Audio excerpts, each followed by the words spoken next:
Hi, welcome back again to Christ Life TV Ministries, and we're doing chapter 2 today in the book of Proverbs. Now, for this chapter, we are going to break it down to two sections. One section being called the Wisdom Giver, which would be verses 1 through 9, and then the remaining verses will be the benefits of the discernment.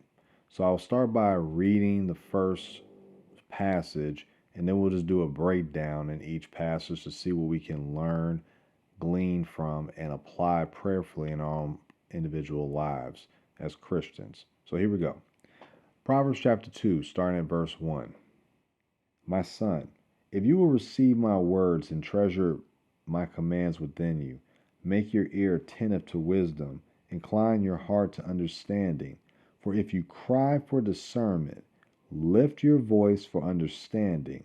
If you seek her as silver and search for her as for hidden treasures, then you will discern the fear of the Lord and discover the knowledge of God.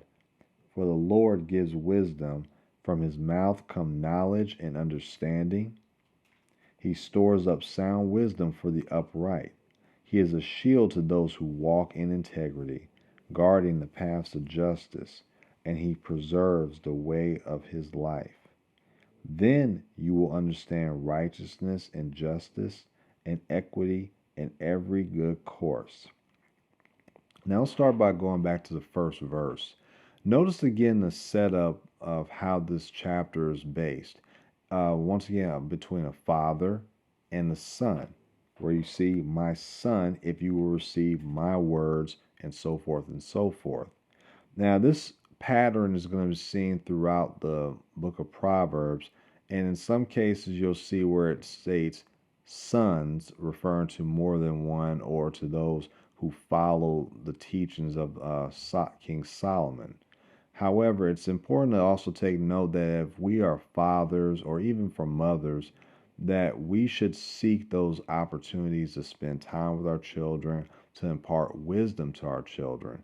Because how many of you know that it's better to get multiple opportunities to impart wisdom than it is just to look for one opportunity? How many people would be better off if we only got one course or one pep talk, if you will, on finances, one pep talk on how to treat the opposite sex, one talk on how to deal with any anger issues that he or she may have? If we only got one conversation, we might remember, but then we might forget what we learned. But imagine if we sit down with our respective children or with that respective person and we actually take them through the process of how does your anger, how does it get to that point? What can we do better next time? There's a saying, it's not in the Bible, it's I believe it's Benjamin Franklin, where he says, tell me and I forget, teach me and I will remember, involve me and I will learn. So just as the father and the son, the father was involved with the son in order to impart wisdom and emphasize points that we may hear over and over again. It's not to quote unquote bore you and I. It's definitely not for that. It's that we would learn and take heed to what's being said so that we would actually internalize it and therefore prayerfully apply it to our lives so that we can be wise in those areas and then therefore teach others so that they will prayerfully be wise. But let's keep moving. In verses 2 through 5, notice Solomon's plea for his son to be, quote, attentive to wisdom, that's in verse 2, and, quote, incline his heart to understanding. So this is not just a, I'm going to talk and you're going to listen and then do nothing with it. There is a part for those who receives the wisdom to be ready to listen, but also to be ready to take what they say to heart, figuratively speaking, and apply it to their lives. Also, the word in verses 2 through 5, understanding, that comes from the Hebrew word tabun. And basically, that is the object of knowledge. Emphasizing again, it's not just enough to hear something and have head knowledge, but it has to be applied. It has to be practiced. And also, I'll give you an example. When it comes for me, still to this day, at the tender age of 41, I'm a video game head, so to speak. You have band heads, people who love playing the bands and everything about it. For me, it's video games. That's pretty much where I've been since I was, I don't know, 6. Now, for me, I was kind of that weird kid. It was not just enough for me to play a game in the arcade and, that was it. I wanted to know more about the game. So imagine, the 8-year-old child, that being myself, 1988, and I got my first Nintendo Entertainment System. For me, I was so excited about Super Mario Brothers. I would read the instruction booklet from cover to cover because I want to know everything about how to control Mario, how to jump, how to make the multiple jump combos on the Goombas, and etc., etc. When it came down to getting older and playing fighting games like Street Fighter 2, I wanted to know about all 8 characters. How did you operate their moves? How did you do this? Did I do this just by looking at people play the game? Partly because I had to see how those moves were applied, but I also read the instructions. And when they had a strategy guide, oh, watch out now. I was going to learn how combos work. I was going to learn how the bosses' patterns worked so I could overcome those patterns to beat the final boss and buys it. What is my point?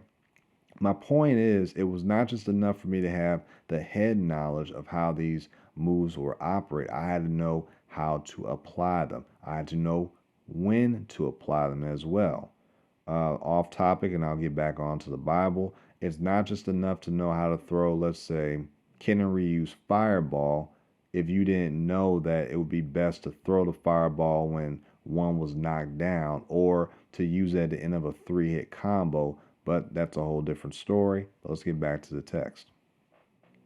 Now, in verses 6 through 9, again, wisdom is free with God. It's not something you have to pay for, which is why, for the life of me, I can't understand why people pay for quote unquote secret godly knowledge when God gives it for free in His Word. And knowledge, and remember, wisdom is knowledge plus understanding. And as we store up God's commands in us, verse 7 that is, not just hearing it or outright rejecting it, but internalizing it, He stores up sound wisdom for us, which is why it's worth more than any material goods or any precious jewels or metals. In fact, when we go to verses 8 through 9, it says that basically guarding the path of those who seek Him will benefit believers to walk in righteousness, justice, equity, that is, being level headed or being even in all things in life, and everything that is good. Now, let's go to the last portion, the benefits of discernment, verses 10 through 22. For wisdom will enter your heart, and knowledge will be pleasant to your soul. Discretion will guard you. Understanding will watch over you, to deliver you from the way of evil, from the man who speaks perverse things, from those who leave the paths of uprightness to walk in the ways of darkness, who delight in doing evil and rejoice in the perversity of evil, whose paths are crooked and who are devious in their ways, to deliver you from the strange woman, from the adulteress who flatters with her words, that leaves the companion of her youth and forgets the covenant of her God.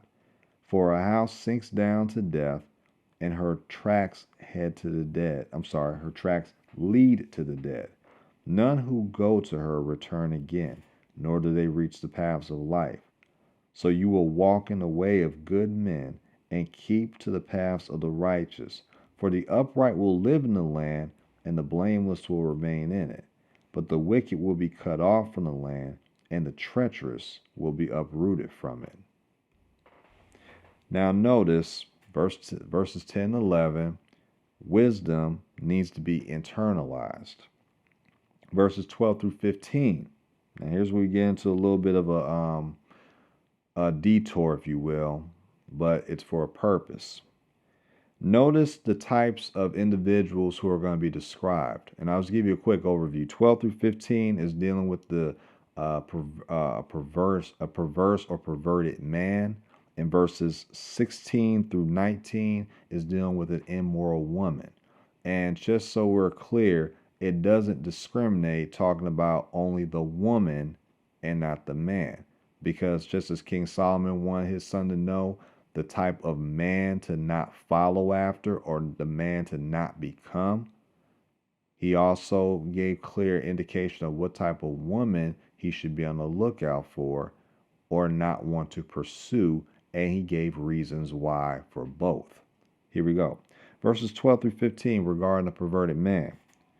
The perverted man in verse 12 speaks evil things. The perverted man in verse 13 transition from what is good and right to what is bad and evil. Take very important note of that.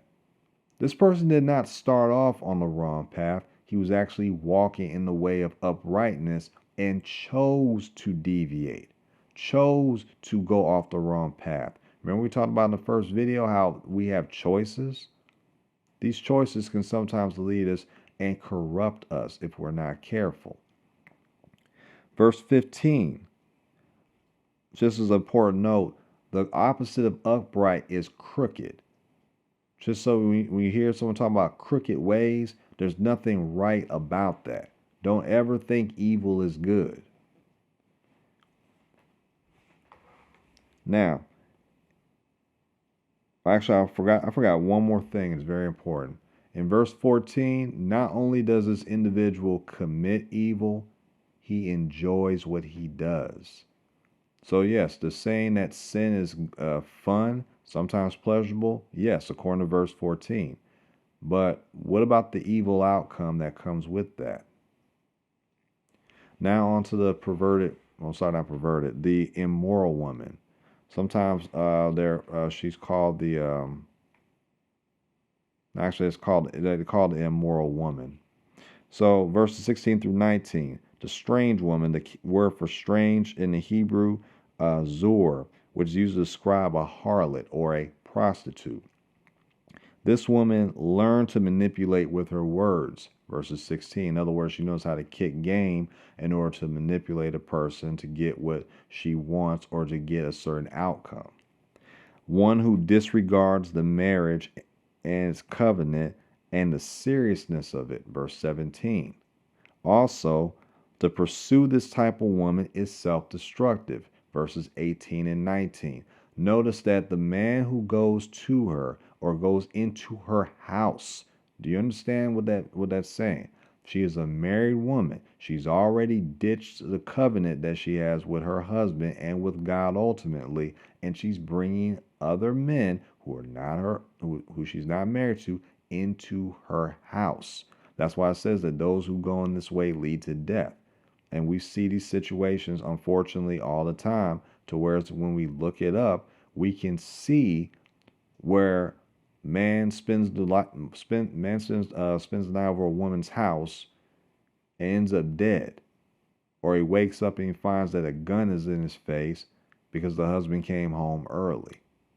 And that's actually going to be a scenario that's illustrated in a later chapter. So we'll stay tuned for that until then. And also keep in mind, when we went through Proverbs chapter 1, specifically in verse 19, it says the following.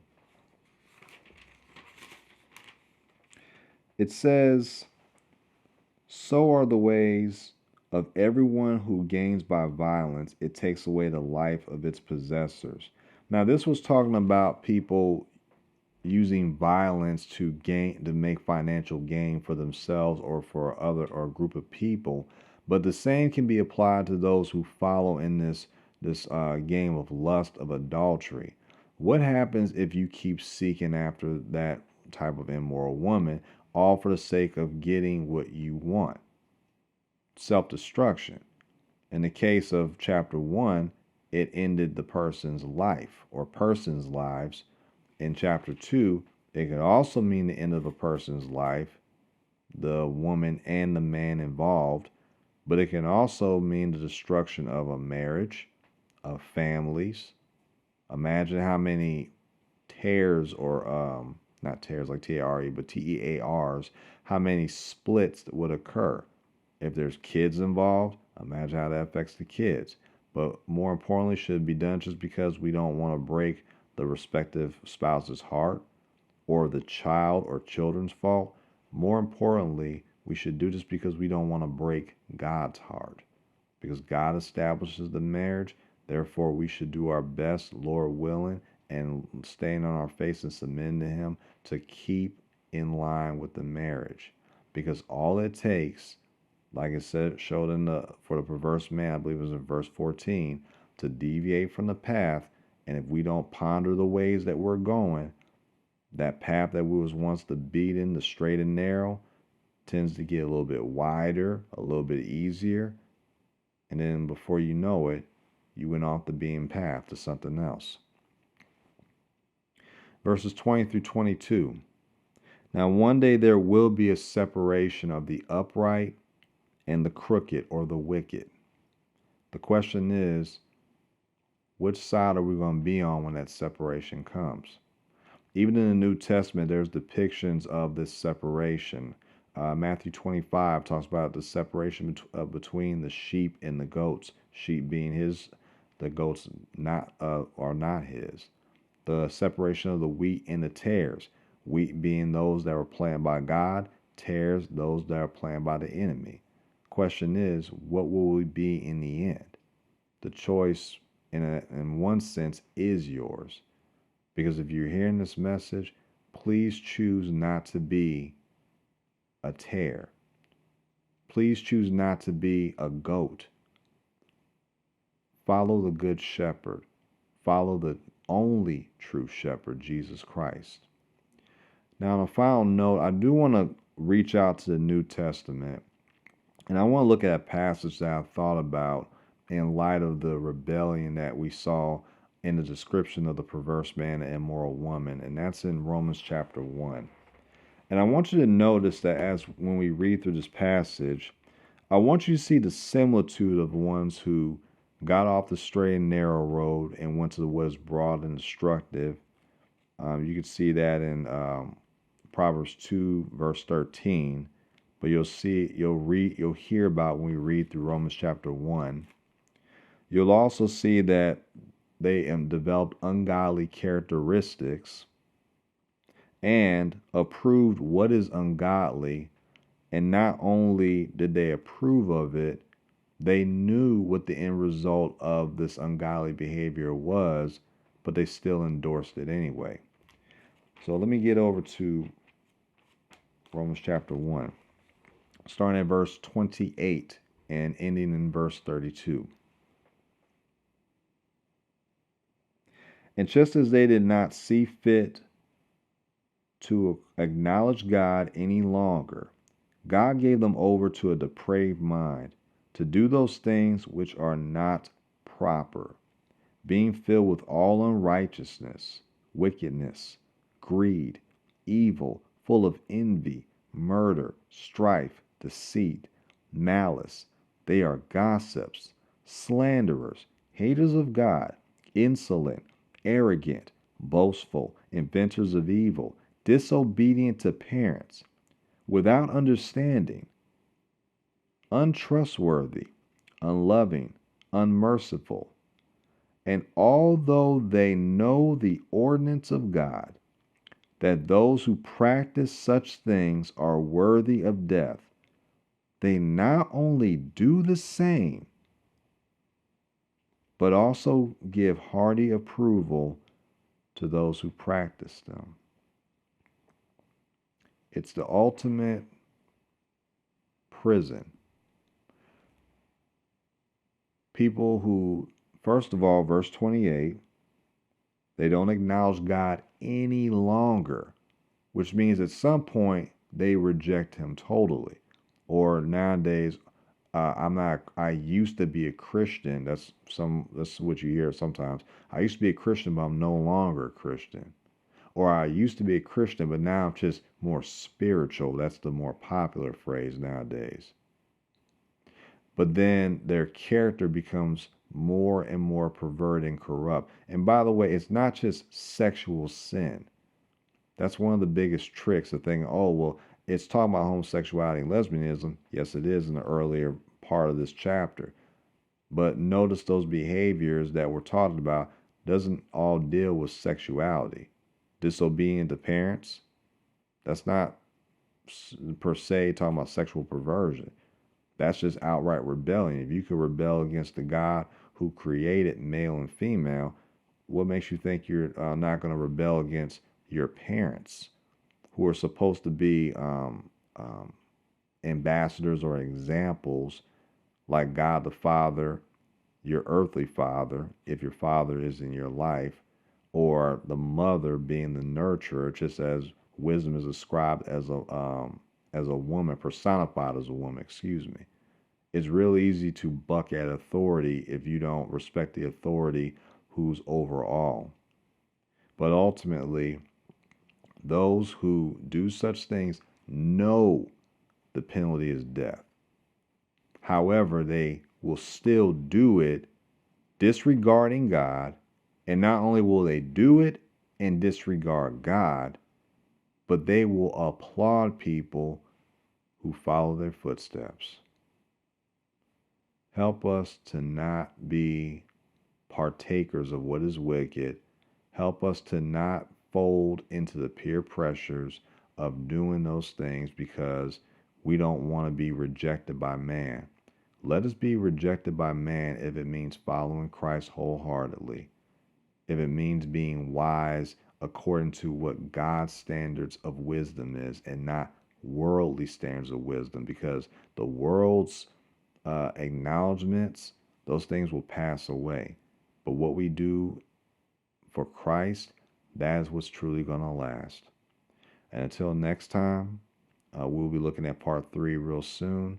Thank you guys for continuing this, to like, share, subscribe to this video, and to get more knowledge from this. I pray and hope that something that was said today could impart wisdom for you, for whether it's currently or in the future. And I just pray that we would hold fast to what's true in the scriptures, and that we continue to read the scriptures so that we can learn and grow together. Amen. Amen.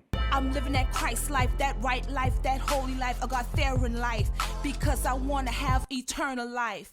See, that double life is the wrong life. It brings a lot of strife, then you find yourself living that hell life.